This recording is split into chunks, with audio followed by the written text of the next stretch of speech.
ونصلي ونسلم على رسول الكريم أما بعد أعوذ بالله من الشيطان الرجيم بسم الله الرحمن الرحيم سبحانك لا علم لنا إلا ما علمتنا إنك أنت العليم الحكيم قال الله تبارك وتعالى في كتابه المجيد الرجال قوامون على النساء صدق الله العظيم وصدق رسوله النبي الكريم ونحن على ذلك من الشاهدين والشاكرين والحمد لله رب العالمين إن الله وملائكته يصلون على النبي يا أيها الذين آمنوا صلوا عليه وسلموا تسليما اللهم صل على سيدنا محمد صلى الله عليه وسلم. محترم بزرگ اور دوستو، جو قیمتی باتیں ہونی چاہیے وہ سب ہو چکی ہیں. ابھی حافظ صاحب قبلہ نے سائیکولوجیکل طور پر بہت اچھی باتیں کی. اس سے پہلے حضرت مولانا دین محمد صاحب قبلہ جو ہمارے پیش امام ہیں، انہوں نے بہت اچھے انداز سے ہمارے حالات ہماری نگاہوں کے سامنے رکھے. اور میں امید کرتا ہوں کہ یہ جو ہمارے بزرگ حضرات ہیں اللہ ان کا سایہ دراز فرمائے کہ بزرگ سرپرستی کریں اور نوجوان آگے بڑھ کر کے کوئی ایسی تنظیم بنائیں کہ یا گاؤں پر کوئی ایسی میٹنگ کریں کہ اس میٹنگ میں یہ ڈیسائیڈ ہو، فائنل ہو کہ انشاءاللہ ہمارے گاؤں میں شادی کے نام پر جو خرافات ہوتی ہیں وہ بند ہوں اور شادیوں کو جتنا ہلکا بنایا جا سکتا ہے، کھانا کم سے کم ہو، جہیز کم سے کم ہو، شادی کے جو لوازمات ہوتے ہیں وہ کم سے کم ہوں، اس کی پہل کرنا. مجھے لگتا ہے کہ آج کا یوتھ ذہنی اور فکری طور پر اس بات کے لیے تیار ہے. شرط یہ ہے کہ ہمارے چند بزرگ حضرات ایسے لوگوں کو بلائیں، پھر ان کی سرپرستی کریں. پریشانی یہ ہو رہی ہے کہ ہمارے بزرگوں اور نوجوانوں کے بیچ میں ایک بہت بڑی کھائی ہے. بزرگ ایسی سرپرستی نہیں کر پا رہے ہیں جیسے کرنی چاہیے، اور پھر نوجوانوں پہ الزام لیا جاتا ہے کہ نوجوان فیشنیبل ہیں یا باغی ہیں یا بات نہیں مانتے یا ایڈوانس میں جینا چاہتے ہیں وغیرہ وغیرہ. جبکہ سچی بات یہ ہے کہ کہیں نہ کہیں بزرگوں کے سینے میں بھی درد ہوتا ہے، اور سچائی یہ ہے کہ نوجوان بھی جب دنیا کے حالات کو دیکھتے ہیں تو یہ بھی چاہتے ہیں کہ تبدیلی آئے، لیکن پریشانی یہ ہے کہ دونوں ایک چھت کے نیچے نہیں بیٹھ پاتے اور ایک دوسرے کو سمجھنے کی کوشش نہیں کرتے، تو اس لیے غلط فہمیاں رہ جاتی ہیں اور یہ برائیاں رہ جاتی ہیں. ابھی حافظ صاحب قبلہ نے جتنی قیمتی باتیں بتلائی، مجھے لگتا نہیں ہے کہ کوئی بات چھوٹی ہے. ہاں، پہل کرنے کی شرط ہے، اور یہ زمانہ پہل کا زمانہ ہے. حالات کہیں سے کہیں تک ٹھیک نہیں ہے، نہ ملکی سطح پر اور نہ انٹرنیشنل لیول پر، نہ ایجوکیشن کے معاملے میں، نہ اکنومی کے معاملے میں، نہ سویلائزیشن اور پہچان کے معاملے میں. بہت سارے کرائسس سے ہم جوجھ رہے ہیں، بہت ساری پریشانیاں ہیں، اور ہمارا پیسہ جو یہاں وہاں سے بچے، وہ پیسہ بھلے کم میں خرچ ہونا چاہیے. جیسے کوئی بھی بچہ غریب نہ رہے، ایجوکیشن کے بغیر نہ رہے. اگر فیس کا انتظام نہ ہو پا رہا ہو تو آپ ہر شادی سے کچھ فنڈ بچا کے رکھیں اور وہ ایجوکیشن کے نام پہ خرچ کریں. کچھ گاؤں میں کوچنگ وغیرہ کا انتظام ہو، اچھے ہاسپٹل کا انتظام ہو، ہاسپٹل پہلے سے ہو تو آپ اپنی طرف سے ایمبولینس کا انتظام کر دیں. اسی طرح سے ٹھنڈے میٹھے پانی کی جہاں ضرورتیں ہوں وہاں کر دیں. اپنے قبرستان کو بارونق بنائیں، درخت لگانے میں اپنا پیسہ لگائیں. اسی طرح سے کوشش کریں کہ غریبوں کو چھوٹے چھوٹے 5,000 10,000 15 20 25,000 روپے تک کے چھوٹے چھوٹے روزگار دے سکیں، اور ایک ماڈل ٹاؤن بنائیں. ایک بہترین کہ لوگ مثال دیں کہ ماوا ایسی جگہ. ورنہ سچ یہ ہے کہ ہمیں کئی بار لگتا ہے شادی ہمارے گھر میں ہے تو ہم پاگل ہوئے جا رہے ہیں. ہمیں لگتا ہے کہ پوری دنیا میں دھمال ہے اور پوری دنیا میں شادیاں ہیں، دھوم دھڑام ہے. ایسا کچھ نہیں ہوتا. دنیا بیوقوف کا گھر کہہ کے ٹال دیتی ہے، دنیا کو کوئی فرق نہیں پڑتا ہے. ہم جیسے بہت سارے پاگلوں کے گھر شادیاں ہوتی رہتی ہیں، موت میتیں ہوتی رہتی ہیں. یہ گاڑی بھی چلتی رہے گی، کسی کو کوئی پرواہ نہیں. کون جانے بھیلواڑہ کے لوگوں کو کیا خبر کہ ناگور کے دور کہیں جا کر کے کوئی ماوا گاؤں ہے، اور کیا مطلب کہ وہاں کسی کی یہاں شادی ہوئی ہے. اتنا بڑا ملک ہے، کسی کو کسی کی نہیں پڑی ہے. شادی کیا ہو، آپ کا گاؤں جھلس جائے تو دنیا کو ویسا درد نہیں ہو پاتا جیسا درد ہونا چاہیے. دنیا کے لیے وہ بھی ایک نیوز ہے. ایسے ماحول میں اگر انسان فضول خرچیاں کرتا ہے تو مجھے لگتا ہے کہ وہ بیوقوف ہے۔ تو ہمیں اپنا اس طرح کا جتنا بھی پیسہ ہو بچانا چاہیے اور اپنی تمام انرجی بھلے کاموں میں خرچ کرنی چاہیے۔ اس طرح کے کاموں میں ہم ایک زمانے سے خرچ کر رہے ہیں، کوئی حاصل نہیں، اب تھوڑی بھلے کاموں میں محنت کر کے دیکھ لیں۔ مجھے لگتا ہے کہ دنیا تلاش کیا کرے گی کہ بھارت کے نقشے میں اور اسپیشلی راجستھان کے میپ میں ماوا شہر کہاں بسا۔ آپ یہ کر کے دیکھیں، اور یہ زمانہ بہت سوٹیبل زمانہ ہے اس کے لیے، ابھی یہ کام آسانی سے کیا جا سکتا ہے۔ امید ہے کہ انشاءاللہ ہم ایسا کریں گے۔ اللہ رب العزت ہمیں توفیق عطا فرمائے۔ آمین۔ میں نے جو آیت کریمہ تلاوت کی ہے، اللہ رب العزت نے اپنے کلام پاک میں ارشاد فرمایا الرجال قوامون علی النساء۔ اللہ رب العزت نے مردوں کو مکھیا بنایا ہے عورتوں کے مقابلے میں۔ جیسے ایک پورا سسٹم چلتا ہے، ایک کمپنی میں کوئی ذمہ دار ہوتا ہے، گھر میں کوئی ذمہ دار ہوتا ہے، اسی طرح سے آپ سفر کرنے کے لیے چلے جائیں تو وہاں بھی کوئی ذمہ دار ہوتا ہے۔ یہاں پر آپ کھیت میں کہیں چلے جائیں جہاں 4 لوگ کام کر رہے ہیں وہاں ایک ذمہ دار ہوتا ہے۔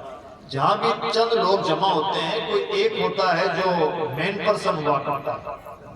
ایک گھر میں میاں بیوی جہاں رہتے ہیں اور اللہ کرے کہ ان کی گود کھلی ہوئی ہو تو ان کے بچے بھی ہوں، تو اس گھر میں رسپانسبل کون ہوگا، ذمہ دار کون ہوگا، باز پرس کس سے کی جائے گی، مکھیا کون ہوگا؟ تو قرآن پاک نے فرمایا اللہ رب العزت نے مردوں کو عورتوں کے مقابلے میں اسی طرح کا مکھیا بنایا ہے، حاکم بنایا ہے۔ اس کا مطلب کیا ہے؟ اس کا مطلب یہ ہے کہ گھر ٹھیک سے چلنا چاہیے، اس کی سب سے بڑی ذمہ داری مرد کی۔ گھر میں کوئی ڈسبیلنس نہ ہو، کوئی ڈسپیوٹ نہ ہو، میاں بیوی کے درمیان میں کوئی جھگڑا نہ ہو، گھر ٹھیک سے ویسے چلتا رہے جیسے چلنا چاہیے، بچوں کی ویسی پرورش ہوتی رہے جیسے ہونی چاہیے، بیوی کو وہ تمام حقوق ملتے رہیں جو اس کا حق ہے، ماں کو اور باپ کو وہ تمام حقوق ملتے رہیں جو ان کا حق ہے، گھر میں کسی طرح کا بھی ڈس بیلنس نہ ہو، اس کی مین ذمہ داری جو آتی ہے وہ مرد پر آتی ہے۔ اب اگر اس بات کو تھوڑا اور ایکسپلین کریں اور اس کو بہت قرینے سے سمجھنا چاہیں تو ہم اس نتیجے پر پہنچیں گے کہ اگر ایک مرد سمجھدار ہو تو بڑی آسانی سے پورے گھر کو مینیج کر سکتا ہے اور اپنے گھر کو ایک مثالی گھر اور جنت نشان گھر بنا سکتا ہے۔ اس کا طریقہ کیا ہے؟ اور قرآن پاک نے اگر فرمایا ہے کہ مردوں کو اللہ رب العزت نے حاکم بنایا ہے، مکھیا بنایا ہے، تو یہ ماننا پڑے گا کہ اللہ رب العزت نے جسے مکھیا بنایا ہے وہ ریئل میں اگر سمجھدار ہو تو پورے گھر کو جنت نشان بنا سکتا ہے۔ کیسے؟ ایک مرد جو ہے اسے سمجھ ہونی چاہیے کہ اس کی بیوی کی سائیکلوجی کیا، یہ ڈائریکٹ ہم سب کے مطلب کی بات ہے۔ جو شادی شدہ ہیں گھروں میں جو پرابلمز کریٹ ہوتی ہیں نا کہ میاں بیوی میں جھگڑے ہو گئے اور معاذ اللہ کبھی نوبت طلاق تک پہنچ جاتی ہے، کیوں پہنچ جاتی ہے؟ ان سب کے پیچھے کہیں نہ کہیں مرد کی ناکامی چھپی ہوتی ہے۔ مرد جب سمجھدار نہیں ہوتا، مرد کے اندر فیصلہ کرنے کی طاقت نہیں ہوتی، عقل مند نہیں ہوتا، تو گھروں میں ڈسپیوٹ پیدا ہوتا ہے۔ جہاں مرد سمجھدار ہو، نہ میاں بیوی کے جھگڑے ہوں، نہ ساس بہو کے جھگڑے ہوں، اور طلاق اور دور کی نوبتیں تو بہت الگ بات ہیں، معمولی تو میں کے بھی نوبتیں نہیں آتی اگر گھر میں مرد سمجھدار ہو۔ اب سمجھدار مرد سے مراد کیا ہے؟ سمجھدار مرد سے مراد یہ ہے مرد کو اتنا سمجھدار ہونا چاہیے کہ سب سے پہلے وہ اپنی عورت کی سائیکلوجی کو ٹھیک سے سمجھتا ہو کہ میری بیوی کا مزاج کیسا ہے۔ سیکنڈ یہ ہے کہ وہ اپنی ماں کی سائیکلوجی کو ٹھیک سے سمجھتا ہو کہ میری ماں کی مینٹلٹی کیسی، وہ اپنے گھر کا ماحول چینج کرنے کے لائق، ان تمام چیزوں کی صلاحیت اس کے اندر موجود ہو۔ جب مرد کے اندر یہ صلاحیتیں ہوتی ہیں تو گھر میں کوئی بھی جھگڑا نہیں ہوتا، اور اس کی بہترین مثال اللہ کے رسول صلی اللہ علیہ وسلم کی ذات ہے۔ اللہ کے رسول صلی اللہ علیہ وسلم کے گھر میں 11 ازواج مطہرات تھیں۔ آج ایک بیوی گھر میں موجود ہوتی ہے تو جو درگت ہوتی ہے وہ ہم سب جانتے ہیں۔ نارملی پورے ملک میں عام طور پر گھروں میں ایک بیوی ہی ہوتی ہے، بائی چانس کہیں 2 ہو جاتی ہیں، 3 کی کیٹیگری بہت کم، اور 4 کی تو شاید ملک میں ڈھونڈے سے کہیں مل جائے تو مل جائے۔ یہ سچویشن ہے۔ مسلمانوں کو جو ڈپریٹ کیا جاتا ہے کہ مسلمان 4 شادیاں کرتے ہیں اور بہو وواہ پر، تو چاہتے ہیں کہ بہو وواہ پر بھی کوئی قانون لے آیا جائے، ہاتھ آزما لیا جائے، جتنے ہتھکنڈے اپنا سکتے ہیں اپنا لیجئے، جو کر سکتے ہیں سب کر لیجئے، تاکہ یہ کلیئر ہو جائے کہ ایک قوم ہو رہی ہے جس نے 1000 سال تک حکومت کی، لیکن اس کا ظرف ایسا تھا کہ آج بھی دوسری کمیونٹیز ملک میں موجود ہیں، اور لوگ وہ بھی ہیں کہ جو 60 سال کے اندر دوبارہ بن کر اپنی پوری حیثیتیں بھی دکھا رہے ہیں۔ یہ دراصل آئینہ ہے۔ آج ہمارے لیے کوئی نہ کوئی چہرہ ہو سکتا ہے، لیکن دراصل ایک ہسٹری ہے، اور ہسٹری میں کل کے دن فائنل فیصلہ ہوگا۔ ایک کمیونٹی ایسی تھی جس نے 1000 سال کی حکومت کی تھی، لیکن پورے ملک کو چلاتے رہے، کہیں بھی ڈسبیلنس نہیں ہوا، اور پھر لوگ آئے، ایسے بھی لوگ جنہوں نے 60-70 سال کے اندر ملک کے اندر ایسا اپان پیدا کر دیا کہ ملک کی زندگی دشوار ہو گئی۔ یہ سب کچھ لکھا جا رہا ہے اور سب اتہاس بن رہا ہے، لہذا جتنے ہاتھ آزمائے جا سکتے ہیں سب ہاتھ آزما لیے جائیں۔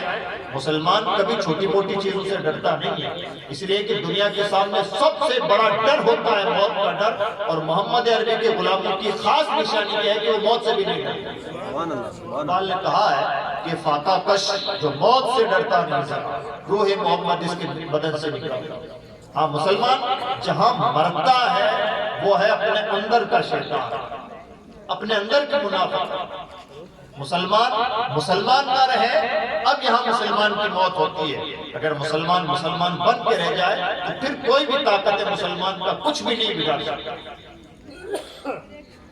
ایک بیوی موجود ہے، سچویشن ہماری نگاہوں کے سامنے، اور سیم ٹائم اللہ کے رسول صلی اللہ علیہ وسلم کے گھر میں 11 ازواج مطہرات ہیں، اور سچویشن یہ ہے طلاق اور جھگڑے اور مار پیٹ دور کی بات ہے، کبھی تو میں کی بھی نوبت نہیں آتی۔ ہمیں سمجھنا چاہیے کہ اللہ کے رسول صلی اللہ علیہ وسلم کا مزاج کون سا تھا جس کے اندر اس قدر نباہ۔ آج بھی عورتوں کو ویسے نبھا کے چلا جا سکتا ہے، اور اس کی بنیادی بات بہت توجہ کے ساتھ سنیں اگر اپنے گھر کے جھگڑے مٹانے چاہتے ہیں اور چاہتے ہیں کہ ہمارے گھروں میں سکھ شانتی رہے، اس کا سیدھا سا فارمولا ہے، عورت کی ایک موٹی سی سائیکلوجی سمجھ لیں۔ عورتوں کا نیچر ٹھیک ویسا ہی نیچر ہوتا ہے جیسا بچوں کا نیچر ہوتا ہے۔ بچوں کا نیچر کیا ہوتا ہے؟ بچوں کا نیچر یہ ہوتا ہے کہ بچوں کو اپنی تعریف پسند ہوتی ہے، تھوڑی سی تعریف کر دو، رو رہے ہوتے ہیں تو مسکرانے لگتے ہیں، پریشان کر رہے ہوتے ہیں تو خوش ہو جاتے ہیں، ضد کر رہے ہوتے ہیں تو مان جاتے ہیں۔ سیم سائیکلوجی عورت کی ہوتی ہے۔ عورت کی تھوڑی سی تعریف کر دی جائے، تھوڑا سا اسے سچا پیار کا اظہار اس کے ساتھ کر دیا جائے، تمام تھکن بھول جاتے ہیں، تمام گلے شکوے بھلا دیتے ہیں، تمام پریشانیاں بھول جاتی ہیں، وہ اتنی خوش ہو جاتی ہے کہ جو کچھ بھی اس کے ساتھ گزرا سب بھول جاتی ہے۔ شرط یہ ہے کہ اس کا شوہر اسے سچا پیار دے۔ اللہ کے رسول صلی اللہ علیہ وسلم نے پریکٹیکل طور پر ایسا ہی کیا۔ اللہ کے رسول صلی اللہ علیہ وسلم اپنے ازواج مطہرات کے ساتھ ہمیشہ یہ سلوک کیا کرتے تھے کہ اپنے ازواج مطہرات سے محبت کا اظہار کرتے۔ اس کا نتیجہ یہ ہے کہ کبھی گھر میں جھگڑوں کی نوبت نہیں ہے۔ اور یاد رکھیں، محبت مہنگی نہیں ہوتی، محبت کو صرف عقل چاہیے۔ ہر محبت میں پیسے خرچ نہیں ہوتے۔ عورتوں سے محبت کریں، اس کے لیے کوئی ضروری نہیں کہ آپ لمبے چوڑے پیسے خرچ کریں۔ محبت کرنے کا مطلب یہ ہے اسے احساس دلا دیں کہ آپ کے دل میں اس کے لیے کوئی خاص جگہ ہے۔ اللہ کے رسول صلی اللہ علیہ وسلم نے یہ کیسے کر کے دکھایا؟ اللہ کے رسول صلی اللہ علیہ وسلم کی عادت کریمہ تھی۔ آپ کو پیاس لگتی تو آپ پانی طلب فرماتے، پانی منگواتے، پانی پیش کیا جاتا۔ پیاس اللہ کے رسول کو لگی ہے، پانی آپ نے منگوایا ہے۔ حضرت عائشہ صدیقہ رضی اللہ تعالیٰ عنہ تشریف فرما ہوتی تو اللہ کے رسول صلی اللہ علیہ وسلم نے اپنے لیے منگوایا ہوا پانی عائشہ صدیقہ کو پیش فرماتے اور کہتے عائشہ پہلے تم۔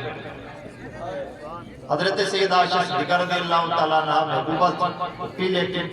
اب اللہ کے رسول کا مزاج دوسرا تھا، سیم ٹائم اللہ کے رسول صلی اللہ علیہ وسلم حضرت عائشہ صدیقہ رضی اللہ تعالیٰ عنہ سے دریافت فرماتے عائشہ تم نے برتن میں کہاں منہ لگا کے پانی پیا؟ جہاں انہوں نے منہ لگا کے پانی پیا ہوتا اللہ کے رسول وہی منہ لگا کے پانی پیا۔ بدلہ اس میں 2 روپے بھی خرچ کچھ نہیں مل جاتا۔ محبت دماغ سے کی جاتی ہے، محبت کے لیے عقل چاہیے، محبت کے لیے دل میں کشادہ ظرفی چاہیے، سمجھ بوجھ چاہیے۔ جن کے اندر یہ چیزیں ہوتی ہیں ان کے گھروں میں کبھی جھگڑے کی نوبت نہیں ہے۔ اللہ کے رسول صلی اللہ علیہ وسلم کا ریگولر مزاج یہ رہا، اپنی ازواج مطہرات کو سچا پیار دیتے۔ نتیجہ یہ ہے کہ ہر زوجہ محترمہ، ہماری ہر ماں کی خواہش یہ مانا کرتی تھی گویا اللہ کے رسول سب سے زیادہ مجھے چاہتا ہے۔ 11 ازواج مطہرات ہیں، سب کو ایسا لگتا تھا جسے مجھے سب سے زیادہ چاہتا ہے، اور ایسا ہی ہوتا تھا۔ اللہ کے رسول صلی اللہ علیہ وسلم سب کو بے پناہ چاہتے تھے۔ ہمارا پرابلم کیا ہے؟ ہمارے گھر میں 3 بچے ہیں، 4-5 بچے ہیں، تو ہمارے بچے بھی فرق کر لیتے ہیں کہ والد محترم فلاں کو زیادہ چاہتے ہیں اور فلاں کو کم چاہتے ہیں۔ بھلے آپ بچہ ہونے کے لحاظ سے 15 سال کا جو بچہ ہے وہ بھی آپ کا بچہ ہی ہے، اور 3 سال کا بچہ ہے وہ بھی آپ کا بچہ ہی ہے، لیکن آپ کی ناسمجھی ہے جو بچے کو احساس ہو رہا ہے کہ میرے والد مجھ پر سختی کرتے ہیں، مجھے کم چاہتے ہیں، فلاں کو زیادہ چاہتے ہیں۔ باپ ہونے کے لحاظ سے آپ کے دل میں اس بچے کے لیے بھی اتنی محبت ہے، اس کے لیے بھی اتنی محبت ہے۔ محبتوں کا اسٹائل بدل سکتا ہے۔ اگر محبتوں کی عمر بدلتی ہے تو محبتوں کا ہم بھی تھوڑا سا اسٹائل بدل لیں، ہم یہ پائیں گے ہر بچے کو ایسا لگے گا جیسے میرا باپ مجھے سب سے زیادہ چاہتا ہے۔ عورت تو گھر میں ایک ہی، عورت کو سچا پیار دینا تو کچھ مشکل نہیں۔ اولاد ایک سے زیادہ ہوتی ہے، کبھی گھر میں بہنیں ایک سے زیادہ ہوتی ہیں، کبھی گھر میں بھائی ایک سے زیادہ ہوتے ہیں، ان سب کو بھی اگر انسان سمجھدار ہو تو اتنے اچھے سے مینیج کر سکتا ہے۔ ہر بھائی کو لگے کہ میرا بھائی مجھے سب سے زیادہ چاہتا ہے، ہر بہن کو لگے کہ میرا بھائی مجھے سب سے زیادہ چاہتا ہے، تمام اولاد کو لگے کہ میرے والد سب سے زیادہ مجھے کو چاہتے ہیں۔ شرط یہ ہے کہ ایک بندہ سمجھدار ہے۔ اللہ کے رسول صلی اللہ علیہ وسلم کی ایک اور عادت کریمہ ہے، ایک موٹی سی سائیکولوجی عورت کی۔ محبت میں عورت کا کوئی نام رکھ دیا جائے، میاں بیوی آپس میں کچھ خاص اسٹائل میں گفتگو کرتے ہیں، یہ سب جگہ ہوتا ہے۔ سمجھداری کی نشانی یہ ہے اس گفتگو کو ایک ڈائریکشن دے دیا جائے۔ اللہ کے رسول صلی اللہ علیہ وسلم نے یہ کیا تھا کہ آپ نے اپنے ازواج مطہرات کو الگ الگ پیار بھرے نام دے دیے تھے۔ حضرت عائشہ صدیقہ رضی اللہ تعالیٰ عنہ کو آپ محبت میں حمیرہ کہتے تھے۔ حمیرہ کا مطلب ہوتا ہے لال رنگ والی۔ ان کا رنگ ذرا سرخی مائل تھا۔ جب انسان تھوڑا ہٹا کٹا ہوتا ہے، موٹا تازہ ہوتا ہے، کھایا پیا ہوا ہوتا ہے، ہم اپنی زبان میں کہتے ہیں، تو وہ سرخ سا نظر آتا ہے۔ حضرت عائشہ صدیقہ رضی اللہ تعالیٰ عنہ کا اللہ کے رسول صلی اللہ علیہ وسلم نے محبت میں اسپیشل میاں بیوی کے رشتے کے لیے نام تو عائشہ ہی ہے۔ عام مجلس میں پکاریں گے تو عائشہ ہی کہہ کے پکاریں گے، کوئی بات آئے گی تو عائشہ ہی کہیں گے، لیکن جب تنہائی میں 2 ہوتے تو محبت میں کہتے تھے حمیرہ، یعنی لال رنگ۔ اس کو ایک مثال سے سمجھیں، میں ایک موٹی سی مثال دے رہا ہوں جو ہماری عقل کے مطابق ہو سکتی ہے۔ میاں بیوی آپس میں مذاق بھی کرتے ہیں، اٹکھیلیاں بھی کرتے ہیں، کچھ خاص باتیں بھی کرتے ہیں۔ مان لیجیے آپ کی بیوی خوبصورت ہے، آپ محبت میں اس کا نام رکھ دیں پوری۔ یہ آپ اپنی بیوی کو تنہائی میں پکارا کریں، اتنا سا لفظ کبھی کبھار بڑی بڑی تکلیفوں کو دور کر دیتا ہے، اس کا نام کچھ بھی ہو۔ آپ محبت میں اپنی بیوی کے لیے لفظ استعمال کریں گے، وہ یہ جانتی ہے کہ میرا شوہر مجھے تنہائی میں اس طرح سے پکارتا ہے، آپ صرف یہ نام لے لیں گے، اس کی اچھی خاصی تکان دور ہو جاتی ہے۔ یہ عورت کی ایک سائیکولوجی ہے، اللہ کے رسول صلی اللہ علیہ وسلم نے پریکٹیکل طور پر ایسا کر دیا۔ اور آگے بڑھیں، جب اللہ کے رسول سے عورت کی چونکہ سائیکولوجی ہوتی ہے کہ وہ پیار چاہتی ہے، وہ محبت چاہتی ہے، اور وہ چاہتی ہے کہ میرا شوہر مجھے زیادہ سے زیادہ چاہے، مانے، تسلیم کرے۔ اللہ کے رسول صلی اللہ علیہ وسلم جب اپنے ازواج مطہرات کے ساتھ ہوتے، خاص طور پر میدان میں ہوتے یا کہیں سفر میں ہوتے، تو پورا قافلہ چلتا، اللہ کے رسول قافلے کو فرماتے کہ آپ لوگ آگے چلیں، قافلہ آگے بڑھ جاتا، اللہ کے رسول اپنے زوجہ محترمہ کے ساتھ کسی بیوی کے ساتھ پیچھے ہو جاتے اور پھر اپنی بیوی کے ساتھ دوڑ لگاتے، دونوں دوڑ لگاتے، چلو ہم مقابلہ کرتے ہیں، دیکھو کون زیادہ تیز دوڑتا ہے۔ نیچرلی اللہ کے رسول صلی اللہ علیہ وسلم کی رفتار اتنی تیز تھی کہ آپ چلتے بھی تھے تو ایسا محسوس ہوتا تھا جیسے ہلکا سا دوڑ رہے ہیں، اور اگر اللہ کے رسول دوڑتے تو رفتار ظاہر سی بات ہے بہت تیز ہو جاتی تھی. تو اللہ کے رسول جب اپنی کسی بیوی کے ساتھ دوڑ لگاتے تو نیچرلی آپ کی سپیڈ تیز ہو جاتی اور آپ آگے بڑھ جاتے. لیکن دوبارہ کہتے چلو اب دوبارہ مقابلہ کرتے ہیں, دوبارہ مقابلہ کرتے اور چاہ کر کے اپنی سپیڈ سلو کر لیتے اور انہیں آگے بڑھنے دیتے اور پھر خود ہی پیٹھ تھپتھپاتے کہ مبارک ہو تم مجھ سے جیت. اس میں جانا کچھ نہیں, صرف عقل کا استعمال. عورت کی ہمیشہ سائیکولوجی یہ ہے, اس کا شوہر اسے دل سے چاہتا کیا. جن شوہروں کی سمجھ میں باتیں آ جاتی ہیں, جو عورت کی مینٹلٹی سمجھ لیتے ہیں, ان کے گھروں میں کوئی جھگڑے نہیں ہوتے.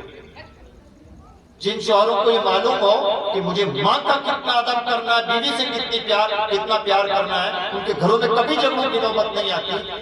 مین پریشانی یہ نہیں ہے کہ ساس بہو میں جھگڑا ہوتا ہے, میاں بیوی میں جھگڑا ہوتا ہے. میں مین پرابلم یہ مانتا ہوں کہ شوہر بے وقوف ہے جس کے گھر میں جھگڑا پیدا ہوتا ہے. ہرگز یہ نہیں کہا جا رہا ہے کہ عورتیں بالکل صاف ستھری ہیں, لیکن آپ کو یہ ماننا پڑے گا عورت کو قدرت نے جو نیچر دیا ہے وہ بھولے پن کا نیچر ہے, وہ سادگی کا نیچر ہے, وہ تعریف پسند نیچر ہے. عورت کا جو نیچر ہے اس کے ساتھ ہے. آپ عورت کا نیچر سمجھ جائیں, اس کی سائیکولوجی سمجھ جائیں, مینٹلٹی سمجھ جائیں اور پھر اس کے ساتھ سلوک کریں.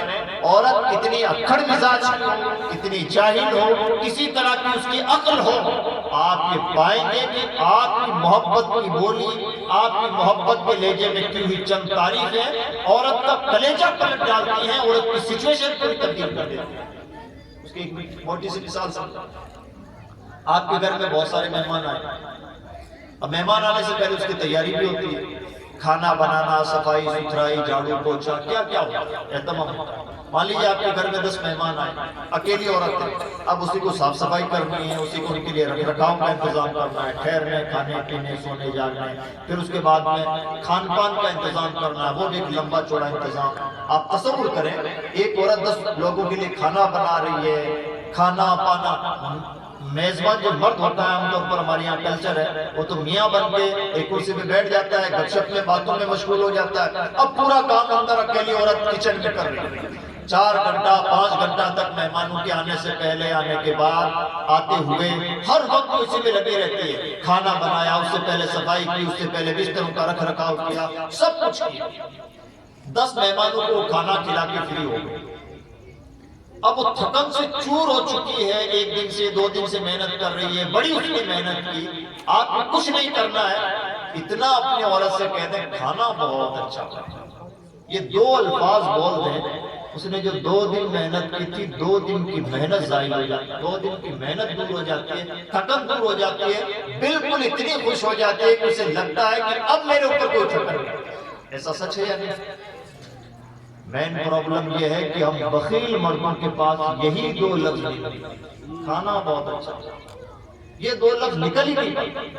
اس کا نتیجہ یہ ہے وہ ذہنی طور پر ٹوٹ جاتا ہے. اور خدا نخواستہ کھانے میں کوئی کمی آ گئی, نمک بھی کم ہو گیا, روٹی جل گئی, سبزی میں کوئی کمی پیشی ہو گئی, کچھ کمی زیادتی ہو گئی, تو پھر دیکھیے شکایتیں تو ہم کر دیتے ہیں. آپ نے شکایت نہیں کی, آپ نے ایک لکڑی کی طرح جو عورت کھڑی تھی اس کو گویا بیچ سے کاٹ ڈالا.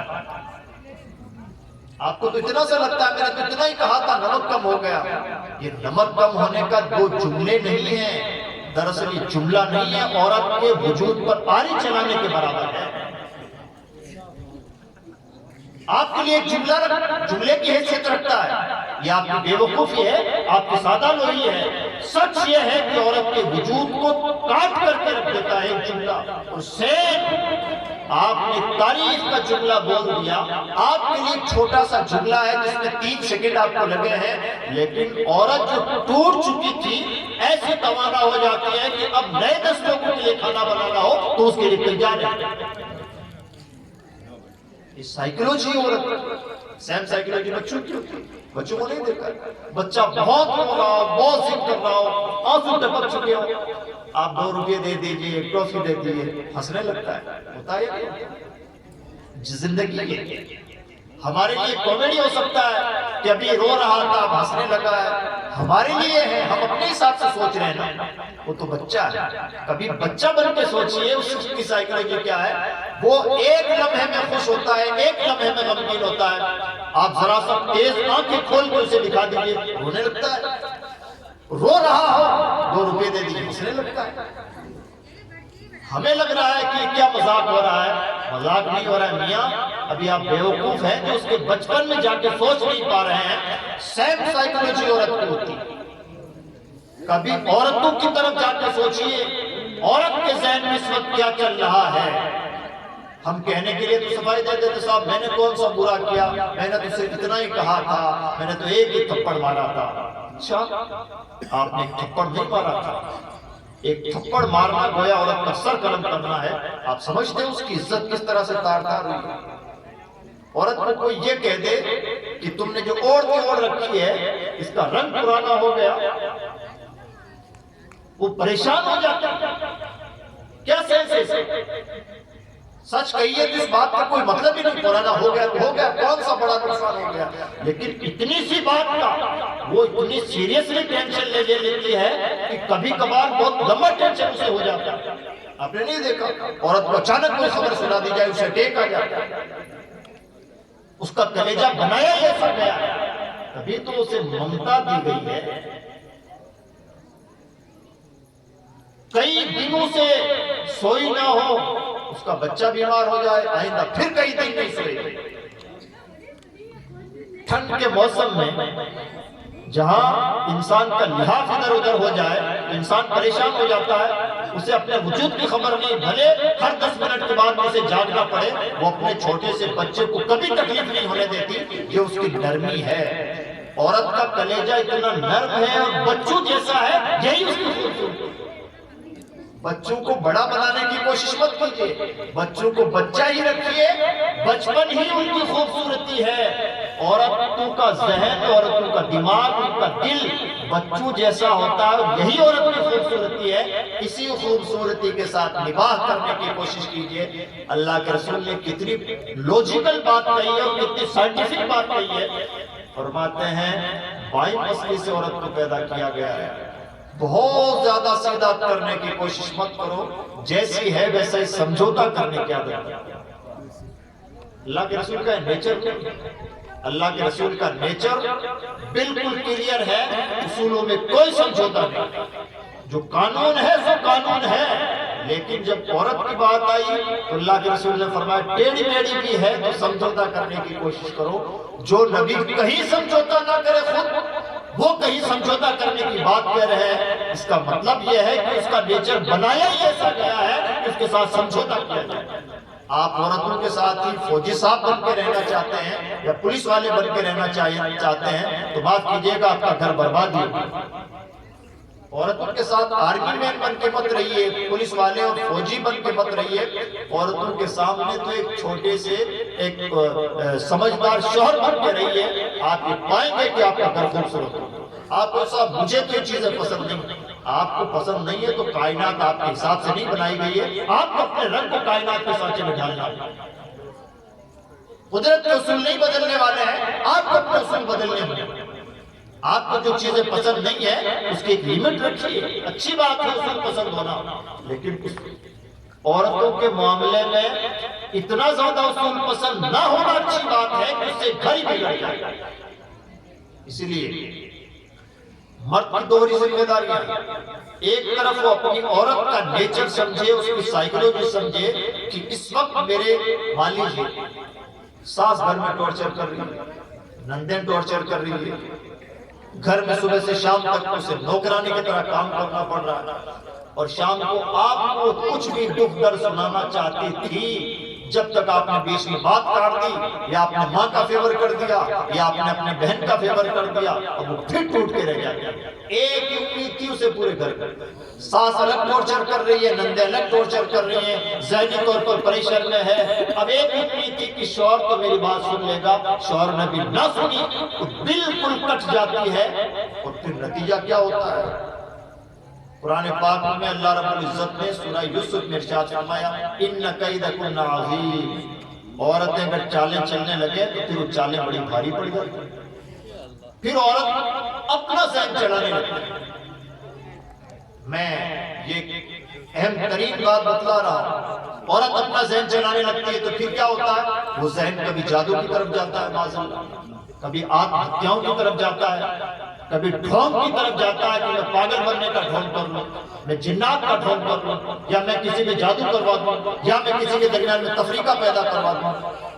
حالات ایسے نہ بناؤ کہ تمہارے گھر میں تمہارا کوئی دشمن پیدا ہو جائے، حالات ویسے بناؤ کہ اللہ کے رسول نے فرمایا عورت کے ساتھ سمجھوتا کرنے کی کوشش کرو، اس کا درد سن لو، آدھی تکلیف تو اس کا درد سننے کے ساتھ ہی ظاہر ہو جائے۔ آپ وہی کام کیجئے جو آپ کو شریعت کہتے ہیں۔ اگر آپ کی ماں حق پر ہے تو ماں کا ساتھ دیجئے، عورت حق پر ہے تو عورت کا ساتھ دیجئے، بہن حق پر ہے تو بہن کا ساتھ دیجئے، لیکن یہ کبھی مت کیجئے کہ میں تو ماں کا ہی ساتھ دوں گا چاہے غلط ہو یا صحیح، میں تو بیوی کا ہی ساتھ دوں گا چاہے غلط ہو یا صحیح، میں تو شوہر، میں تو بہن کا ہی ساتھ دوں گا چاہے غلط ہو یا صحیح۔ اگر آپ یہاں تک آ گئے تو مان لیجئے کہ آپ کے گھر کو آپ خود برباد کر رہے ہیں اور اب اسے کوئی دوسرا آباد نہیں کر سکتا۔ آپ لگاتے رہیے چکر مولانا صاحبان کے، لگاتے رہیے چکر ہاسپٹلوں کے، بہانے بازیاں کرتے رہیے۔ درود شریف پڑھیں۔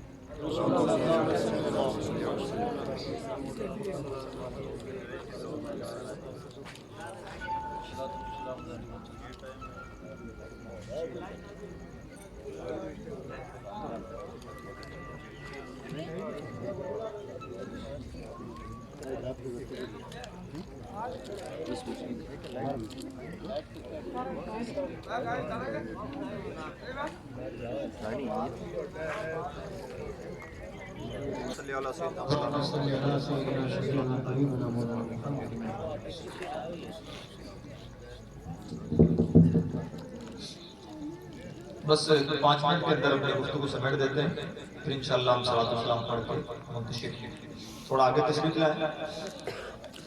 تو میں عرض کر رہا تھا عزیز دوستو، ہمیشہ ہمیں حق کا دامن تھامنا چاہیے۔ عورت چونکہ مرد کے پیچھے کسی اپنا ماں باپ، رشتہ دار، احباب، تعلقات سب کو چھوڑ کر صرف مرد کے ساتھ نئے گھر میں آ گئی، اور جب وہ آئی ہے اسے بچوں کی طرح نہ سمجھیں کہ ہم جو کہیں گے وہ سن لیں گے، جیسا چاہیں گے ویسا ہو جائے گا۔ وہ جوان ہے، اس کے پاس عقل ہے، دماغ ہے، اس کی اپنی عزت ہے، اپنی غیرت ہے، اس کو بچوں کی طرح سانس سے کھلونا بنا کے نہ رکھنا چاہیے۔ پریشانی کہاں ہوتی ہے؟ ساس یہ چاہتی ہے کہ میں جیسا چاہوں عورت ویسے، میری بہو ویسے ناشتی رہے، ویسا کرتی رہے، ویسا ہوتا رہے۔ کبھی نہیں ہوگا۔ وہ کوئی لکڑی نہیں ہے، کوئی لوہا پتھر نہیں ہے کہ آپ جیسے تراشیں ویسے نکھرتا چلا جائے، بنتا چلا جائے۔ وہ ایک سمجھدار ہے، دماغدار ہے، جوان ہے، اس کی اپنی عزت ہے، اپنی غیرت ہے، اس کے اپنے فیصلہ کرنے کی طاقت ہے۔ آپ اسے ڈھال نہیں سکتے۔ آپ کو اس کا مزاج سمجھنا ہوگا، اس کی بات سننی ہوگی، اس کے دل کو تسلی دینی ہوگی، اس کے مینٹلٹی کے مطابق آپ کو بات کرنی ہوگی۔ اور جب بھی کوئی بات بتائے پوری توجہ کے ساتھ بات سنیں، بیچ میں بات مت کریں، ٹھنڈے دل سے بات سنیں۔ اگر وہ بہت زیادہ غصے میں ہو فوراً طلاق کے ساتھ مت بات کیجیے، بات بہت بگڑ سکتی ہے۔ اور ایسا مت کیجئے میرے گھر میں تو وہی ہوگا جو میں چاہوں گا، کون کیا کر سکتا ہے۔ وہاں دادا گیری گنڈا گردی نہیں چلتی ہے، یہاں دادا گیری کا کام نہیں، یہاں تو کام ہے ٹھنڈے دماغ کا۔ پوری سنجیدگی کے ساتھ اس کی بات سن لیجئے، سمجھ لیجئے، ٹائم لیجئے۔ آپ کو شام کو عورت میں کوئی شکایت کی، آپ ٹائم لیجئے، میں کل اس کے بارے میں کچھ آپ کو سوچ سمجھ کے بتاتا ہوں، اور انشاءاللہ سب ٹھیک ہے۔ تسلی دے دیجئے، بھلے آپ ابھی بھی فیصلہ کر سکتے ہو لیکن ابھی مت کیجئے، تھوڑا اس کو پینڈنگ میں ڈالیں۔ اسے ایسا لگے گا کہ میرے شوہر نے مجھے رسپانس کیا، میری بات توجہ کے ساتھ سنیے، میری باتوں پر میرا شوہر غور کر رہا ہے۔ اور پھر آپ اپنی ماں کو بھی یہ تلقین کیجئے، والدہ محترمہ، میں آپ کا سچے دل سے احترام کرتا ہوں، کرتا رہوں گا، اس لیے کہ آپ کے قدموں سے میری جنت وابستہ ہے، لیکن آپ کو سلسلے میں اتنا سا کرنا ہوگا، ماں کا پورا احترام رکھیے لیکن بیوی کا حق نہیں چھیننا چاہیے، اور بیوی سے پورا پیار کیجئے، ماں کی عظمت بھی پامال نہیں ہونی چاہیے۔ ان دونوں کو بیلنس بنا کے رکھنے کا نام ہی تو مکھیا ہونا ہے۔ آپ کو کرسی بھی مل گئی اور آپ سے کرسی سنبھالی بھی نہیں جاتی، اس کا مطلب یہ ہے کہ آپ لائق نہیں ہے کرسی کی۔ آپ کو گھر کا مکھیا بنایا گیا ہے قوام بنایا گیا ہے، حاکم بنایا گیا ہے، اس کا مطلب یہ ہے کہ بیلنس آپ کو کرنا ہے۔ اگر پولیس موجود ہو، چوریاں بھی ہوتی رہیں، چکاریاں، گنڈے گردیاں، اس کا مطلب ملک میں انارکی۔ اگر ملک میں کوئی پردھان سیوک ہو اور ایسا نالائق ہے کہ اس سے اس کا ملک نہ سنبھلا جائے، اس کا مطلب یہ ہے کہ وہ ریئل میں اس عہدے کے لائق ہے ہی نہیں۔ اگر گھر میں شوہر زندہ ہے، ساس بیوی میں جھگڑا ہے، اس کا مطلب ہے شوہر نالائق ہے، بیٹا نالائق ہے، جس کے اندر اتنی سمجھ نہیں کہ ماں کو کس طرح سے ٹیکل کرنا ہے اور بیوی کو کس طرح سے رکھنا ہے۔ بیوی کو اس کا سچا پیار دیجئے، ماں باپ کو ان کی پوری عظمتیں دیجئے، اس میں پورا بیلنس بنا کے رکھنا یہ مرد کی ذمہ داری ہے۔ اور یہ ذمہ داریاں قرآن میں صرف ایک لفظ سے دیتے ہیں، قوام۔ عورت کی سائیکولوجی کیا ہے؟ عورت کی سائیکولوجی پھر وہی ہے، اور عورت چاہے جس شکل میں ہو، بیٹی ہے تب بھی وہی سائیکولوجی، اسے پیار چاہیے، ماں ہے تب بھی اس کی سائیکولوجی وہی ہے، اسے پیار چاہیے، اور بیوی ہے تب بھی اس کی سائیکولوجی وہی ہے، اسے پیار چاہیے، اسے تعظیم چاہیے، اسے دل میں جگہ چاہیے، گنجائش چاہیے۔ ہاں، پیار کی اسٹائل بدل جاتا ہے، بیٹی سے پیار کرنے کا انداز الگ ہوگا، ماں سے محبت کرنے کا اسٹائل جدا ہوگا، اور بیوی سے محبت کرنے کا انداز الگ ہے۔ محبتوں کے انداز بدل جاتے ہیں، سائیکولوجی سب کی سیم ہے، عورت جس شکل میں بھی اس کی سائیکولوجی سیم ہے۔ آج ہمارے ملک میں جو گھناؤنا کھیل چل رہا ہے مسلم بچیوں کے ساتھ، وہ بھی تو یہی ہے۔ آوارہ قسم کے بچوں کو ایک نسخہ معلوم ہے، وہ کسی بھی عورت کے زلف کی تعریف کرتے ہیں، اس کے حسن کی تعریف کرتے ہیں، اور عورتیں اتنی بھولی ہوتی ہیں۔ کالج میں پڑھنے والی بچیاں بھی ظاہر میں بڑی اسمارٹ بنتی ہیں، لیکن اپنی عقل کے اعتبار سے پھر ان کے اندر بھی بچپن ہوتا ہے، تھوڑی سی تعریف پر غبارہ بن جاتی ہیں، اور پھر وہ دوسروں کے ہاتھوں کا کھلونا بن جاتی ہیں، اور پھر وہ سب کچھ ہوتا ہے جو نہیں ہونا چاہیے۔ اگر یہی چیز نیگیٹو ڈائریکشن میں چلی جائے تو پورے معاشرے کی ناک نیچے کروا دے، اور یہی چیز پوزیٹیو ڈائریکشن میں چلی جائے تو پھر ایک گھر کو جنت نشان بھی بنایا جا سکتا ہے۔ یہ مرد پر ڈیپینڈ کرتا ہے 100%۔ اس لیے ہمیشہ اپنی مینٹیلیٹی کو بہت بیلنس میں رکھیں، اور اسپیشلی جب گھر میں آئیں ٹھنڈے دل و دماغ سے یہ ذہن بنا کے آئے کہ گھر میں جانے کے بعد مجھے جھگڑے کی شکایت بھی مل سکتی ہے، تانے بھی سننے کو مل سکتے ہیں، برا بھلا بھی کہنا سننا پڑ سکتا ہے، اور گھر میں یہ نہ چلائیں کہ پورے شہر میں میری عزت ہے، سب لوگ مجھ سے ادب کے ساتھ بات کرتے ہیں، تم مجھ سے ادب کے ساتھ بات نہیں کرتی، یا فلاں فلاں۔ گھر میں تو یہ مان کے چلیں کہ وہاں برائیاں بھی سننے کو مل سکتی ہیں، اچھائیاں بھی سننے کو مل سکتی ہیں، شکایتیں بھی سننے کو مل سکتی ہیں۔ وہاں پر آپ گھر کے معزز آدمی، گاؤں کے معزز آدمی، مکھیا اور پردھان اور پولیس صاحب اور کلیکٹر صاحب نہیں ہیں، وہاں تو محض آپ ایک شوہر اور ایک اچھے انسان کی حیثیت سے ہیں، اور وہ آپ پر ڈیپینڈ کرتا ہے کہ آپ اپنے آپ کو کتنا اچھا ثابت کر سکتے ہیں۔